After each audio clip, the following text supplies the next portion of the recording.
গত ব্লগে আপনারা দেখতে পেয়েছিলেন আমি বুটের হালুয়া তারপরে আরো অনেক কিছু রান্না করেছিলাম শবে বরাতের রাতে। তো শবে বরাতের রাতে বুটের হালুয়াটা কিভাবে রান্না করেছিলাম সেটাই আজকে দেখাবো। হ্যালো এভরিওয়ান, আসসালামু আলাইকুম, welcome to my another new video.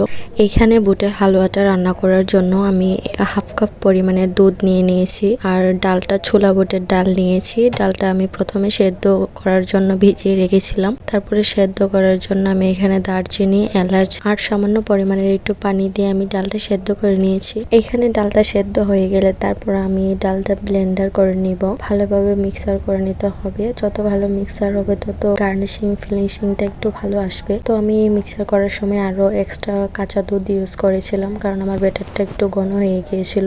তো আমার ব্যাটারটা হয়ে এসছে। এখানে আমি দুধ থেকে ঘি উঠিয়েছিলাম, তো সেইটা আমি ইউজ করেছি। আমার কাছে সামান্য পরিমাণের ঘি ছিল, ওইটাই দিয়েছি। তো আমি ঘিয়ের বদলে আবার এক্সট্রা তেল ইউজ করেছিলাম। আপনারা শুধু ঘি ইউজ করবেন, তাহলে গ্রানটা অনেক বেশি মজার হয়। আর ঘিটা ভালোভাবে ভাজা হয়ে ব্লেন্ডার করা ডালটা দিয়ে দিব।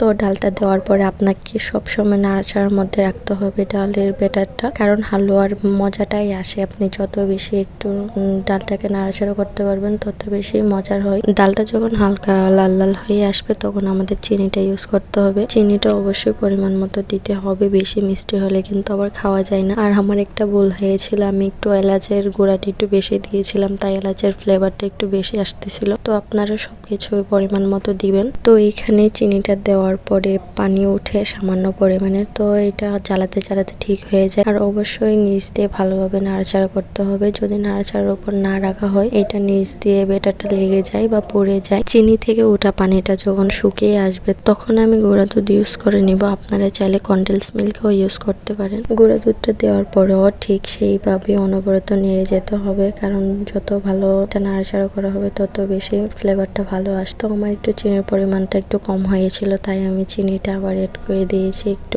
আর হ্যাঁ, আরেকটা কথা, আপনারা যারা এখনো আমার পেজে নতুন বা এখনো আমার পেজটা ফলো করেননি, অবশ্যই আমার পেজটা ফলো করে পাশে থাকবেন, আমাকে সাপোর্ট করবেন, কারণ আপনাদের সাপোর্ট ছাড়া কখনোই এগিয়ে যাওয়া সম্ভব না। এই তো এইদিকে আমার হালুয়ার জন্য পারফেক্ট একটা ব্যাটার রেডি হয়ে গেছে। তো আমি এটা হালকা ঠান্ডা করে সেট করতে দিয়ে দিব।